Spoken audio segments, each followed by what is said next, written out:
Hello guys, कैसे हैं आप सब। आई होप आप सब अच्छे होंगे और अपनी प्रिपरेशन बहुत अच्छे तरीके से कर रहे होंगे। तो इस जनरल साइंस की क्लास में हम बायोलॉजी पढ़ रहे थे, तो इसके प्रीवियस वीडियोज में हमने क्या पढ़ा आपको शॉर्ट में रिकॉल करवा देती हूँ। जिस सबसे पहले हमने क्या पढ़ा था कि मानव कार्यकी के बारे में स्टडी करेंगे, बायोलॉजी क्या होती है। फिर मानव कार्यकी में हमने स्टार्ट किया पाचन से। पाचन क्या होता है, भोजन के जटिल अणुओं को सरल अणुओं में तोड़ने की प्रक्रिया हो क्या होती है, आपकी पाचन होती है। पाचन में शामिल अलग अलग अंग होते हैं, जैसे मुख हुआ, जीभ, लार, दांत, आपके मुख, अग्नाशय, अमाशय, यकृत, लार ग्रंथि, ऐसे अलग अलग अंग होते हैं जो पाचन में शामिल होते हैं। उन सब के बारे में डिस्कस किया। उसके बाद पश्चात पाचन में हम करते क्या है, भोजन के पोषक तत्वों को ग्रहण करते हैं। उसके पश्चात जो अन्न अपशिष्ट पदार्थ होता है उसका उत्सर्जन कर लेते हैं। तो भोजन के पोषक तत्वों को ग्रहण करने की प्रक्रिया क्या कहलाती है, पोषण कहलाती है। भोजन के पोषक तत्व कौन कौन से होते हैं, कार्बोहाइड्रेट्स, प्रोटीन, वसा, खनिज लवण, विटामिन, जल, ये सब हमारे क्या होते हैं, भोजन के पोषक तत्व। तो इसके पहले वाली वीडियो में आपने पोषण का जो फर्स्ट सीरीज थी उसमें हमने भोजन के पोषक तत्व में कार्बोहाइड्रेट के बारे में पढ़ा था और प्रोटीन के बारे में पढ़ा था। आज हम पढ़ेंगे वसा के बारे में और इसके बाद हम पढ़ेंगे विटामिन के बारे में। अगर आपने अभी तक इसके प्रीवियस वीडियो नहीं देखे तो हमारे चैनल के प्लेलिस्ट में जाइए, वहाँ से जाके वो वीडियो देख लीजिए, क्योंकि जब आप एक सिस्टमेटिक वे पे पढ़ेंगे तो आपको ज़्यादा आसानी से समझ में आ जाएगा। तो चलिए आज हम डिस्कस करते हैं फैट्स के बारे में। अगर आपको कोई चीज़ नहीं समझ में आए तो हमसे कमेंट बॉक्स में ज़रा पूछ सकते हैं। फैट क्या होता है, वसा एक प्रकार का पोषक तत्व है जो हमारे भोजन के लिए अत्यंत आवश्यक होता है। हमारे पोषण के द्वारा क्या होता है, पोषक तत्वों के माध्यम से शरीर के होने वाली उपापचयी जो क्रियाएं होती हैं उन सब का नियंत्रण, उनका सबका समन्वय किया जाता है पोषक तत्वों के माध्यम से। तो वसा का काम क्या है, चलिए डिस्कस करते हैं। वसा का निर्माण वसी अम्ल व ग्लिसरॉल की अभिक्रिया से होता है। ये जो मैं पॉइंट बता रही हूँ तो याद रखिएगा, कई बार एग्जाम में ऐसे पूछते हैं वसा का निर्माण किससे होता है। तो वसी अम्ल, फैटी एसिड व साथ में ग्लिसरॉल की जब अभिक्रिया होती है तो आपका किसका निर्माण होता है, वसा का। वसा आपके सरल लिपिड्स का ही एक उदाहरण है। जब वसा सरल लिपिड्स का एक उदाहरण है तो लिपिड्स क्या है, लिपिड्स एक प्रकार का जैविक कण है जिसमें अत्यधिक ऊर्जा पाई जाती है। तो चलिए अब डिस्कस करते हैं कि आपको पता है संतुलित आहार की क्यों आवश्यकता होती है, किस आहार को हम संतुलित आहार कह सकते हैं। सामान्यतः पूरे दिन में हम जो कुछ भी खाते हैं उसे आहार कहते हैं। जैसे हम पूरे दिन में कुछ भी खाते हैं, भूख लगने पे खा लिया तो उसे आहार कहते हैं। संतुलित आहार और आहार दोनों में बहुत ही डिफरेंस होता है। सिविल सर्विसेज के एग्जाम में आपको पता है कि एनसीईआरटी से बहुत सारे क्वेश्चन आते हैं, लेकिन बच्चे कई बार क्या करते हैं, हम लोग एनसीईआरटी पे ही ध्यान नहीं देते। एनसीईआरटी जबकि बहुत ही इंपॉर्टेंट होती है क्योंकि हमारे बेसिक कवर होते हैं एनसीईआरटी से। किसी भी सब्जेक्ट की आप एनसीईआरटी देख लीजिए, एनसीईआरटी बहुत ही इंपॉर्टेंट होती है। जैसे अभी क्या आता है, वसा का निर्माण कैसे होता है, तो वसा का निर्माण कैसे होता है, वसी अम्ल व ग्लिसरॉल की अभिक्रिया से। एक ये बहुत ही छोटा पॉइंट था, लेकिन हम क्या करते हैं वसा के बारे में, वसा के स्रोत, ये छोटे छोटे पॉइंटों को छोड़ देते हैं। यही छोटे छोटे पॉइंट हमें एनसीईआरटी के बुक में मिलते हैं। इसीलिए जो सीरीज चल रही है एनसीईआरटी बेस्ड भी है। एनसीईआरटी के जो इंपॉर्टेंट फैक्ट्स हैं मैं उनको भी इसमें कवर कर रही हूँ। संतुलित आहार, अब आहार क्या होता है, पूरे दिन में भूख लगने पे जो भी खा लें वो क्या होता है, हमारा आहार। लेकिन संतुलित आहार क्या होता है, हमारे शरीर की वृद्धि, पोषण, विकास के लिए सारे पोषक तत्व अगर उचित अनुपात में सम्मिलित हों भोजन में तो उस आहार को हम बोलेंगे संतुलित आहार। चलिए देख ले एनसीईआरटी की बुक में क्या बोला गया है। इसलिए जो एनसीईआरटी की बुक से इंपॉर्टेंट इमेज है ये मैं लेके आपको समझा रही हूँ कि जो इंपॉर्टेंट फैक्ट्स हैं, अगर आपने एनसीईआरटी की बुक नहीं भी पढ़ी है, इस सीरीज को रेगुलरली फॉलो किया होगा तो आप एग्जाम में बहुत अच्छा स्कोर करेंगे। पूरे दिन में हम जो कुछ भी खाते हैं उसे आहार कहते हैं। हमारे शरीर की वृद्धि और अच्छे स्वास्थ्य को बनाए रखने के लिए हमारे आहार में वे सभी पोषक तत्व उचित मात्रा में होने चाहिए जिनकी हमारे शरीर की आवश्यकता है। कोई भी पोषक तत्व ना आवश्यकता से अधिक हो ना ही कम हो। कह रहे जो भी भोजन के पोषक तत्व अगर आवश्यकता से अधिक हो जाते तो उनसे भी रोग हो जाते हैं और आवश्यकता से कम हो जाते तो उनसे भी रोग हो जाते हैं। जैसे विटामिन की अधिकता से भी रोग हो जाते हैं, विटामिन की कमी से, कार्बोहाइड्रेट की अधिकता से भी हो जाते हैं और कार्बोहाइड्रेट की कमी से। जैसे प्रोटीन की अधिकता से क्या होता है, प्रोटीन की अधिकता से क्या होता है, आपकी किडनी पर प्रभाव पड़ता है प्रोटीन की कमी से कौन सा रोग हो जाता है, ये मैंने आपको प्रीवियस वीडियो में बताया था, आप हमें कमेंट करके बताइएगा। तो कह रहा संतुलित आहार से तात्पर्य क्या होता है? संतुलित आहार से तात्पर्य उस आहार से होता है जिसमें सभी पोषक तत्व एक निश्चित मात्रा में सम्मिलित हो भोजन में, उस आहार को हम क्या बोलेंगे? संतुलित आहार। चलिए आगे हम डिस्कस करते हैं, फैट्स के बारे में पढ़ रहे थे। तो हमारे फैट्स के स्रोत क्या होते हैं? वसा के मुख्य रूप से दो स्रोत होते हैं। किसी भी भोजन के सामान्यतः क्या होते हैं? दो स्रोत, या तो पादप स्रोत होगा या तो जंतु स्रोत। पादप स्रोत का तात्पर्य क्या है? वो हमें पादपों के द्वारा प्राप्त हो रहा है। जंतु स्रोत का तात्पर्य क्या? हमें जंतुओं के माध्यम से प्राप्त हो रहा है। तो ऐसे वसा के आपके मुख्यतः दो स्रोत होते हैं, पादप स्रोत और जंतु स्रोत। जैसे आपको मूंगफली का तेल है, बादाम है, तिल है, गिरी है, सोयाबीन, नारियल का तेल, सरसों का तेल, सूरजमुखी का तेल, ये सब आपको किससे प्राप्त होता है? तो पादप से। तो ये वसा के कैसे स्रोत है? पादप स्रोत है। सेकेंडली आपका क्या होता है? जंतु स्रोत। जंतु स्रोत में क्या आता है? जैसे आपका घी है, दूध, मक्खन, क्रीम, मछली, मांस, अंडा, ये सब भी तो वसा के स्रोत है। लेकिन ये वसा कैसा स्रोत है? जंतु स्रोत। और ये जो मैं इमेज ले रही हूँ एनसीईआरटी के बुक की ही है, इसलिए इसमें सारी चीज़ें एनसीईआरटी को ध्यान में रख के ही नोट्स बनाए गए हैं। अब चलिए वसा के बारे में कुछ और पॉइंट याद कर लें। 1 ग्राम वसा के जारण से कितनी कैलोरी ऊर्जा प्राप्त होती है? तो 1 ग्राम वसा के जारण से 9.2 कैलोरी ऊर्जा प्राप्त होती है, जबकि 1 ग्राम कार्बोहाइड्रेट के जारण से कितनी 4.2 किलो कैलोरी ऊर्जा प्राप्त होती है। और सेकेंडली क्या होता है? आपके 1 ग्राम प्रोटीन के जारण से 4.1 कैलोरी ऊर्जा प्राप्त होती है। अब 1 ग्राम वसा से कितनी 9.2 कैलोरी, 1 ग्राम कार्बोहाइड्रेट से 4.2 कैलोरी, और सेकेंडली 1 ग्राम प्रोटीन से 4.1 कैलोरी ऊर्जा प्राप्त होती है। तो अगर आपसे पूछता है कि मानव शरीर को सर्वाधिक ऊर्जा किस पोषक तत्व से प्राप्त होती है, तो सर्वाधिक ऊर्जा मिलती है कार्बोहाइड्रेट से। कार्बोहाइड्रेट से मानव शरीर को 60 से 80% ऊर्जा प्राप्त होती है। अगर क्वेश्चन आपसे पूछता है कि 1 ग्राम किसके जारण से सर्वाधिक ऊर्जा मिलती है, तो 1 ग्राम वसा से सर्वाधिक ऊर्जा मिलती है। अगर हम वसा का जारण करें तो 1 ग्राम वसा से हमें कितनी मिलती है? 9.2 कैलोरी ऊर्जा, जबकि 1 ग्राम कार्बोहाइड्रेट से आपको 4.2। हमारे शरीर में सामान्य ऊर्जा कौन देता है? कार्बोहाइड्रेट। लेकिन एक ऐसी कंडीशन हो जाए कि व्यक्ति के शरीर में कार्बोहाइड्रेट ना हो, तो उस कंडीशन में व्यक्ति को जीवित रखने के लिए क्या होगा? फैट्स अपनी ऊर्जा देने लगेगा। और मान लीजिए एक ऐसी क्रिटिकल कंडीशन आ जाए कि व्यक्ति के शरीर में फैट भी ना बच पाए, तो उस कंडीशन में क्या होगा? प्रोटीन ऊर्जा देगा। लेकिन अगर ऐसी कंडीशन आ जाती है तो व्यक्ति की बहुत ही क्रिटिकल कंडीशन होगी कि उसे प्रोटीन के माध्यम से ऊर्जा लेना पड़ रहा है। तो हमारे शरीर में सर्वाधिक ऊर्जा कौन सा पोषक तत्व देता है? कार्बोहाइड्रेट। तो चलिए हम पढ़ लेते हैं वसा के काम क्या क्या होते हैं हमारे शरीर में। वसा क्या करता है? हमारी कार्य क्षमता को बढ़ाता है, शरीर को जल प्रतिरोधक बनाता है। जल प्रतिरोधक का तात्पर्य क्या होता है? जैसे हम स्विमिंग वगैरह करते हैं या नहाते भी हैं, तो क्या होता है? पानी से नहाते हैं तो पानी शरीर के अंदर तो नहीं चला जाता ना, त्वचा में ही तो रहता है, त्वचा के बाहर निकल जाता है। तो क्या होता है? वसा होती है। वसा एक लेयर बना देती है स्किन में, जिससे हमारी स्किन कैसी हो जाती है? जल प्रतिरोधक हो जाती है। इसके अलावा वसा क्या करता है? शरीर के अंगों को नम बनाए रखता है। जो हमारे शरीर के अंगों के बाद चिकनाहट होती है, किसके माध्यम से होती है? फैट के द्वारा। तो चलिए आगे डिस्कस करते हैं। आगे की जैसे मोटापे का, वसा की अधिकता से क्या हो जाता है? वसा की अधिकता से आपकी ओबेसिटी या तो मोटापा हो जाता है। अब इसका मोटापे का अगर आपको परीक्षण करना है तो किसके द्वारा करेंगे? तो मोटापे का परीक्षण करते हैं BMI के द्वारा। BMI का फुल फॉर्म क्या होता है? BMI का फुल फॉर्म होता है बॉडी मास इंडेक्स। ये याद रखिएगा, कई बार इस तरह से भी क्वेश्चन पूछ सकते हैं, क्योंकि अगर आप सिविल सर्विसेज के क्वेश्चन का पैटर्न देखेंगे तो कैसे किस तरह से क्वेश्चन पूछे। डेली लाइफ में जो सारी चीज़ें घटित हो रही हैं, करंट में जो चीज़ें हो रही हैं, उससे रिलेटेड क्वेश्चन पूछे जाते हैं। जैसे आपको पता है कि इस टाइम पे इंडिया में बहुत ही ज़्यादा मोटापे के केसेज आते हैं, तो इसलिए क्या होता है? BMI परीक्षण भी काफ़ी ज़्यादा प्रचलित है। तो पूछ सकते हैं BMI परीक्षण क्या होता है, BMI परीक्षण का फुल फॉर्म क्या होता है, BMI के परीक्षण का फार्मूला क्या होता है। तो BMI का फुल फॉर्म क्या होता है? Body mass index. अब इसका फार्मूला देख लेते हैं। फार्मूला इसका क्या होता है?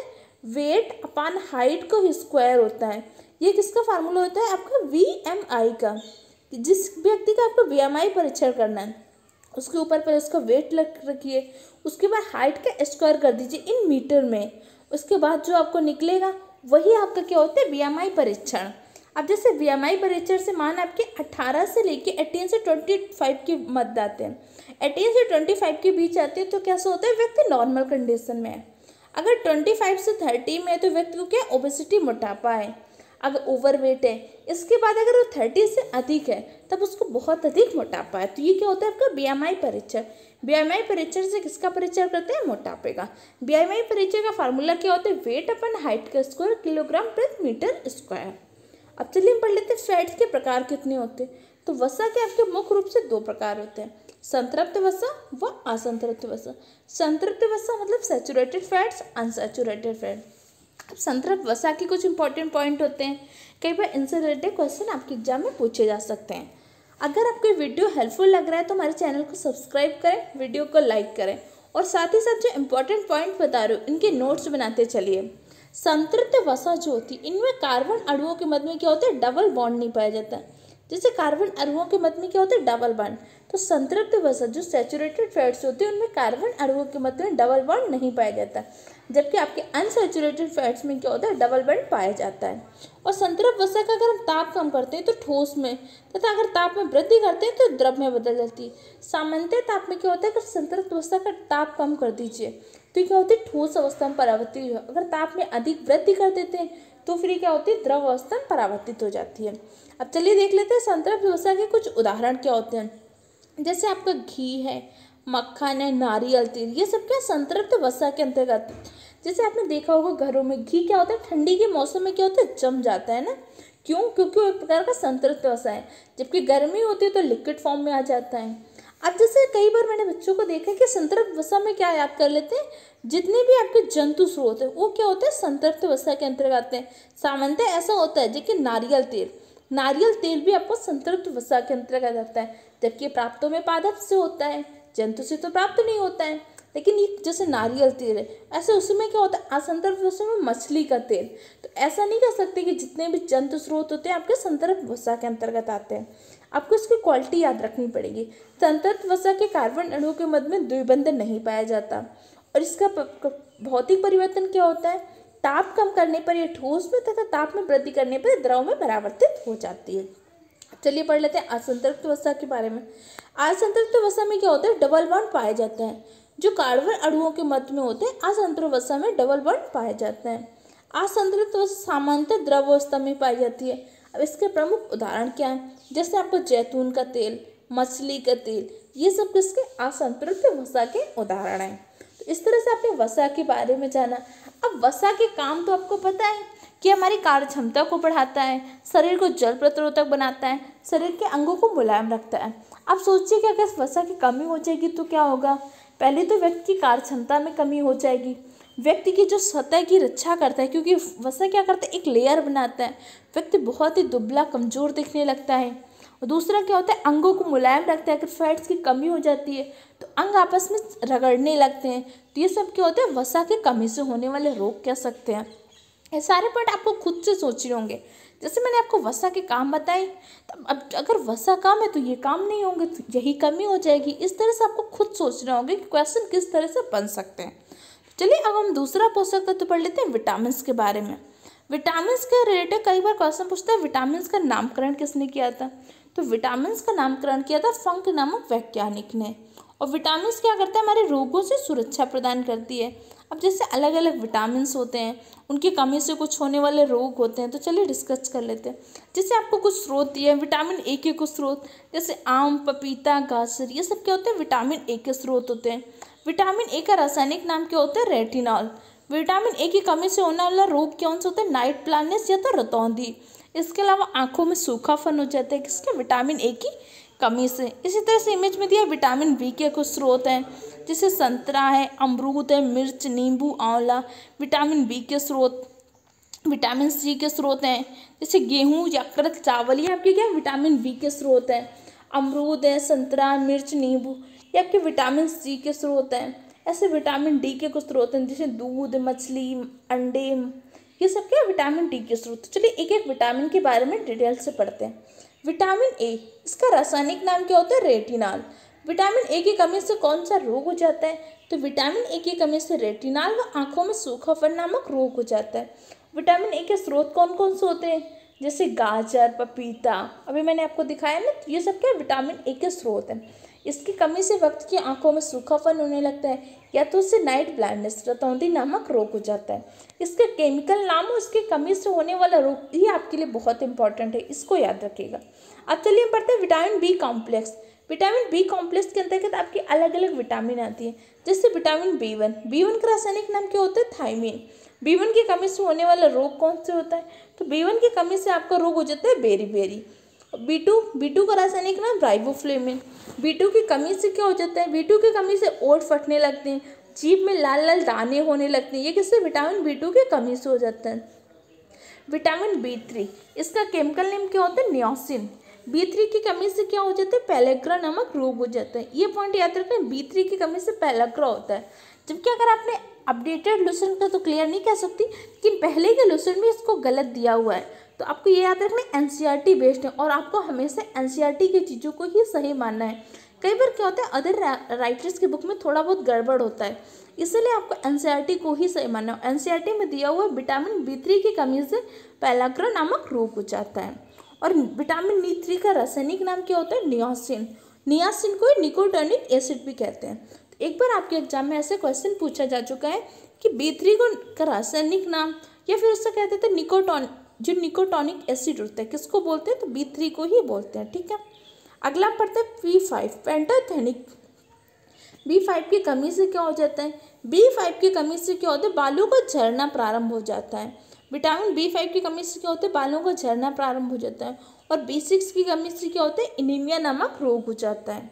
विटामिन B7 का केमिकल नेम क्या होता है? बायोटीन। और B7 को विटामिन H भी कहते हैं, ये पॉइंट आपको याद रखना है। किस विटामिन को विटामिन H भी कहते हैं? तो विटामिन B7 को। और बायोटीन क्या करता है? भोजन को ऊर्जा में बदलने में सहायक होता है। इसके अलावा बायोटीन बाल व त्वचा को स्वस्थ रखने में बहुत मदद करता है। जैसे आप अपने शैम्पू के एड देखे होंगे तो उसमें बायोटीन लिखा होता है ना, क्योंकि बायोटीन क्या करता है? बाल व त्वचा को स्वस्थ रखने में बहुत मदद करता है। इसलिए आप किसी भी शैम्पू को रैपर देखिएगा उसमें बायोटीन जरूर लिखा होता है, क्योंकि बायोटीन कौन सी? विटामिन B7 जो बालों के लिए और त्वचा के लिए बहुत ही हेल्पफुल होती है, सर्वाधिक हेल्पफुल होती है बालों के लिए और त्वचा के लिए। इसके अलावा एक और कौन विटामिन हेल्पफुल होती है? Vitamin E। विटामिन E को क्या होता है? त्वचा का विटामिन भी कहते हैं। तो चलिए आगे डिस्कस कर लेते हैं विटामिन C के बारे में।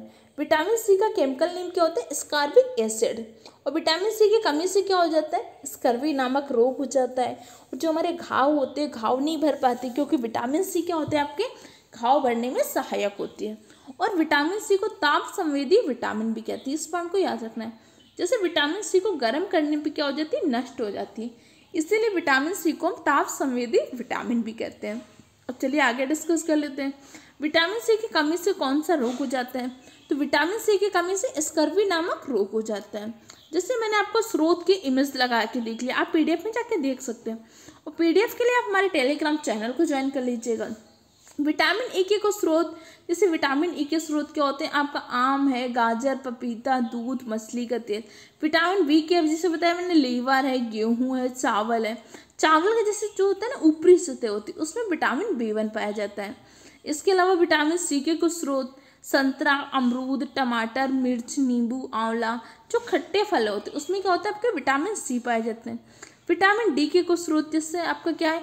मछली, अंडे, दूध, मक्खन। अब चलिए हम विटामिन D के बारे में पढ़ते हैं।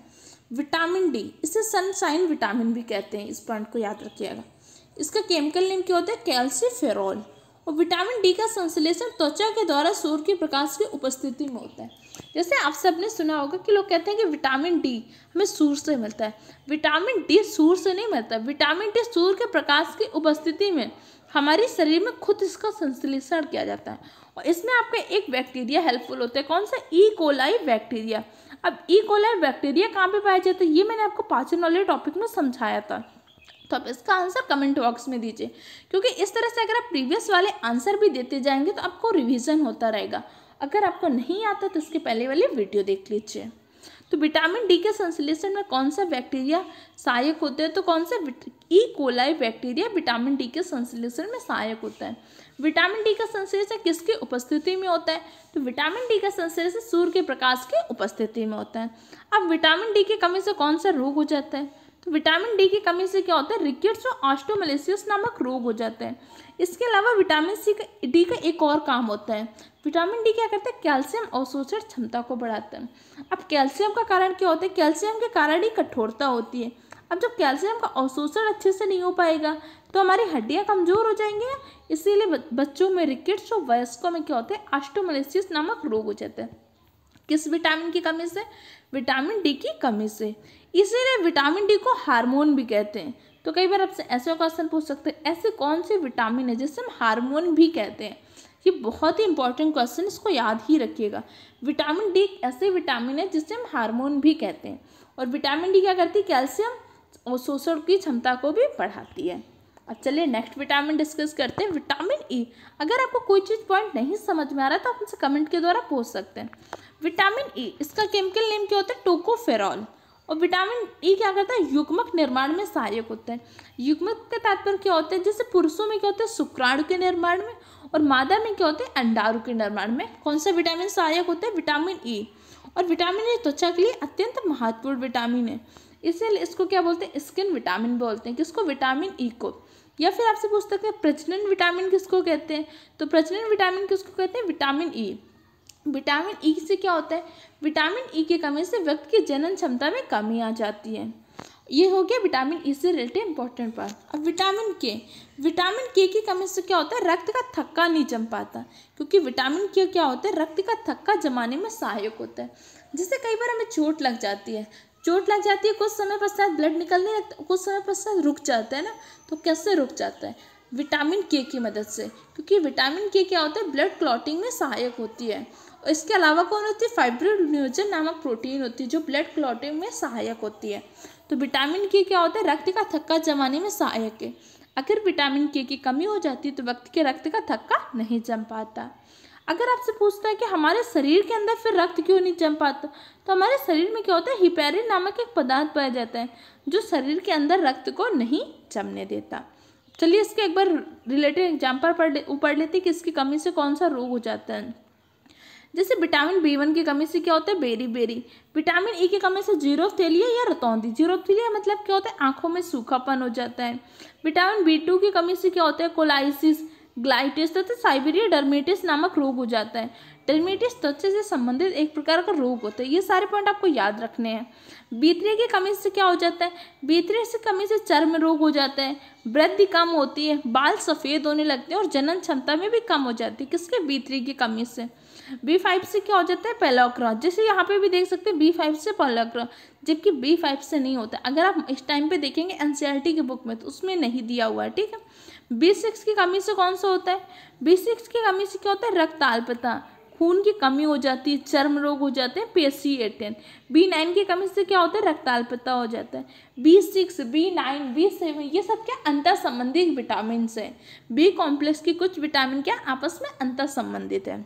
B12 की कमी से क्या होता है, रक्ताल्पता या रक्त क्षीणता। विटामिन सी की कमी से क्या हो जाता है, स्कर्वी हो जाता है।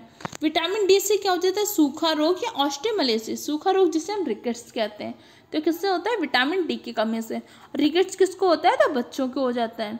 अब विटामिन ए की कमी से क्या हो जाता है, विटामिन ई की कमी से जनन क्षमता में कमी हो जाती है और व्यक्ति की पेशियां कैसे हो जाती हैं, कमजोर हो जाती हैं। इसीलिए विटामिन ई को ब्यूटी विटामिन भी कहते हैं। इसके अलावा प्रजनन का विटामिन, त्वचा का विटामिन भी कहते हैं। किसको, विटामिन ई को। तो इससे रिलेटेड उपनाम भी याद रखिएगा। कई बार क्या होता है, इससे उपनाम पूछ सकते हैं कि प्रजनन का विटामिन किसको कहते हैं, ब्यूटी विटामिन किसको कहते हैं।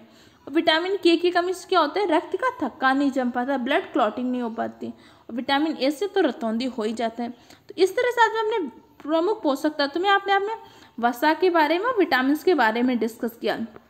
इसके नेक्स्ट पार्ट में खनिज लवण के बारे में पढ़ेंगे और जल के क्या काम होते हैं और भोजन में पोषण की भूमिका क्या होती है, पोषण कैसे संपन्न होते हैं, इसके बारे में डिस्कस करेंगे।